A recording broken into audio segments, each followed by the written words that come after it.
Hi everybody, welcome to Dynamo Sword Channel. I'm David, and today on Dynamo Sword Channel I will be reviewing the Jkoo Sinosword 15th Anniversary Katana. Now I decided to purchase this katana not only due to the sale price, but also to see what can be offered by the Longquan custom market and how it compares to the other katana in my collection. So, how does this sword hold up, and how does it compare to other production katana on the market today?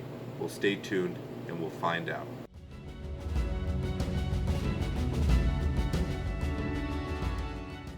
This sword classifies as a katana, a specific type of two-handed, curved, single-edged sword originating in Japan. Historically, the katana sees its origin stem from the Chinese Dao, which influenced the early predecessor of the katana, the kara taichi, which in later years developed into the uchi katana down to the katana of the Edo period. This sword has the look and koshire of a katana or uchi katana of the Sengoku period. The Sengoku period lasted between the years of 1467 and 1615. This was a crucial time for Japan, as it was a violent and turbulent part of the country's history. Also known as the Warring Period, this is when the daimyos or feudal lords of Japan took to civil war to claim the seat of the overthrown Ashikaga shogunate. At the head of this civil war were the three unifyers, Nobunaga Oda, Toyotomi Hideyoshi, and Tokugawa Ieyasu, who would strive to unify the country, with their labors finally bearing fruit under Tokugawa, who became the new shogun and brought Japan finally to peace in what was known as the Edo period. This sword shares the thicker, broader blade profile and koshire of a katana or uchi katana of this warring period. This was a time when katana blades were at their thickest, focusing on durability and use on the battlefield. This was also the time when the look and design of the Japanese sword would become what we know as the katana, replacing the previous koshire of the taichi for simpler yet attractive uchi katana koshire.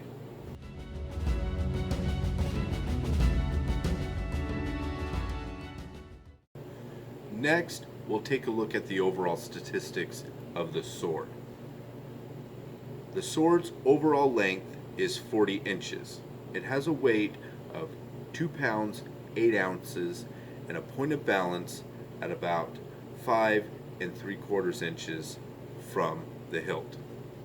The class is what I would consider, in my opinion, a Sengoku era katana, due to the more simple koshire and blade style. Now, the blade stats,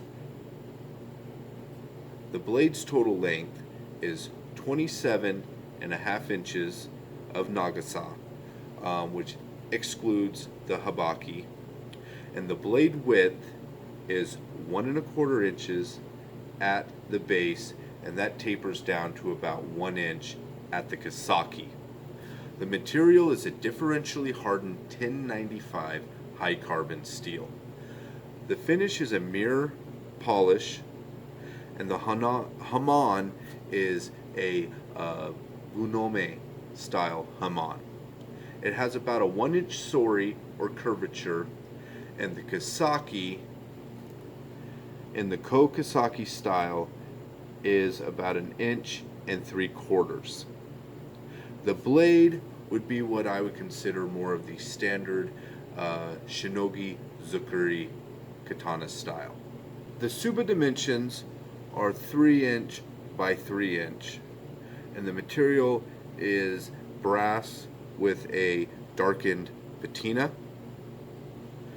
The habaki is 1 inch in length and is a single piece of brass. The seppa are the coin fret variety in brass.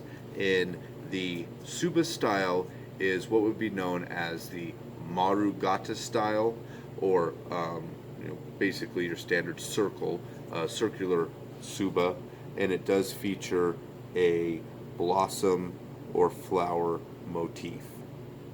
Now, the Tsuka stats. The Tsuka's total length is 11 1/4 inches. Its circumference at the base is 4 1/8 of an inch, and that slightly tapers down to about 4 inches at the Kishira. The Tsuka material is wood core, and it features small node white Samagawa panels.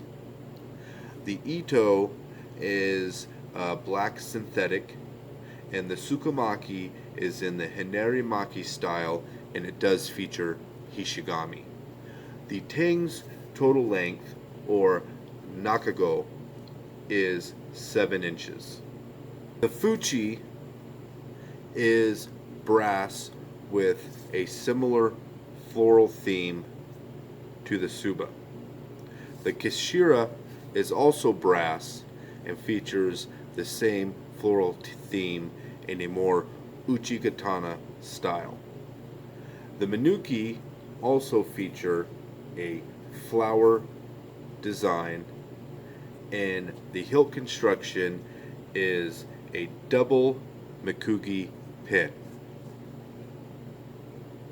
Now, the Saya's stats. The Saya's overall length is 31 inches. The Saya material is wood, and the Saya finish is a lacquered two-tone. At the top, we have this maroon and white textured crackle top, and then a solid black gloss body. The Koiguchi is buffalo horn, and the Kurigata is lacquered wood with brass shirodome. The Kojiri, as you can see, is none, so it's kind of more your standard long quan style saya. And the Sagyo is also what you normally see on the long quan custom variety katana, which is this thick black synthetic silk.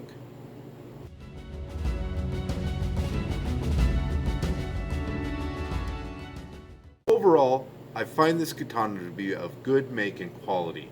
It is fitted, even, and tight, and comparatively, I feel that this katana is like what I've seen offered by Ronin Katana or other long quan forged swords, especially regarding the Tsuka and Saya build. The blade itself is attractive, though the polish is rather bland due to the usual cheaper mirror finish. The Haman itself is attractive, and it does stand out well.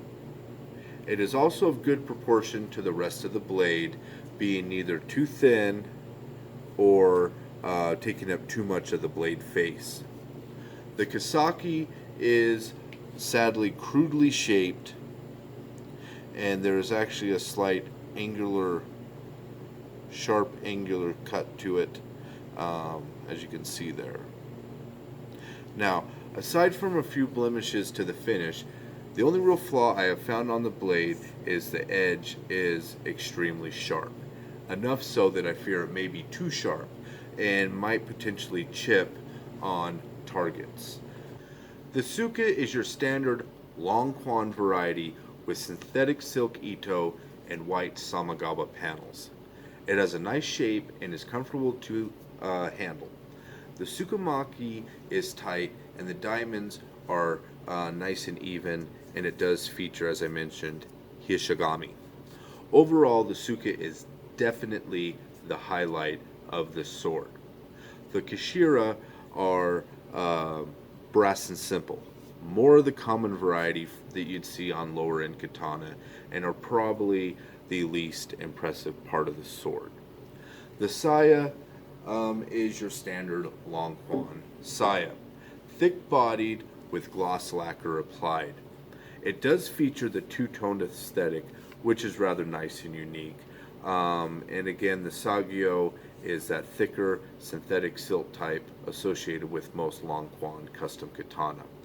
This sword overall is a decent build, similar to other long quan Chinese-made katana in the $200 and $400 price range. As far as my opinion on the vendor Sinosword, or Jkoo as it's both known, they seem to offer an average to decent package like other custom order long quan forges.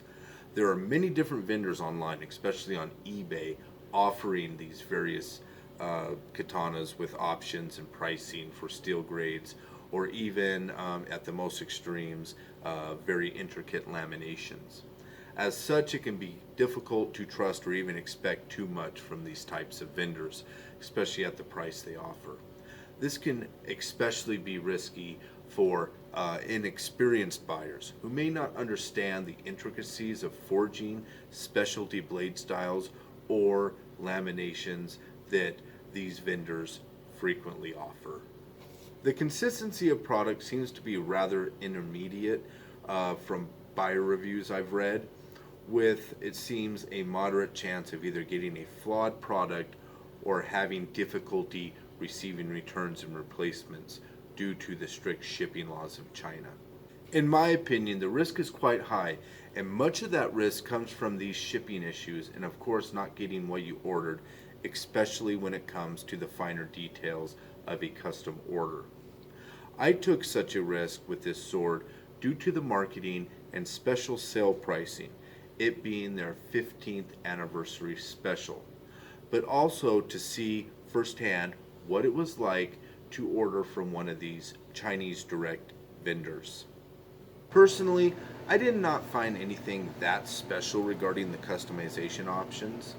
I mean, I can understand the high interest in the custom katana market for those that want specific colors, koshire, or blade types to meet their personal interest. You know, that's something you don't get in regard to production lineups from mainstream manufacturers like Hanwei, Ronin Katana, Dynasty Forge, or Dragon King. And unfortunately, not much option from the vendors that sell those mainstream manufacturers like Cult of Athena or Sword and Armory. Personally, I tend to prefer buying from those mentioned mainstream vendors and or manufacturers due to more consistency in the sword models offered, but also for the better customer service and return policies. You know, a big peeve of mine I have regarding Chinese custom katana is the way they tend to make fitting, saya, and suka one size fits all, which makes easy errors with fit and finish due to not every blade being the same dimensions. More focus on fit and finish and better customer service is something I would definitely like to see more attention given to or from these Chinese direct forges and vendors. Well, I hope you enjoyed this review of the Jkoo Sinosword 15th Anniversary Katana. Please like and subscribe and leave comments below, and also be sure to check out the following cutting video with cutting impressions.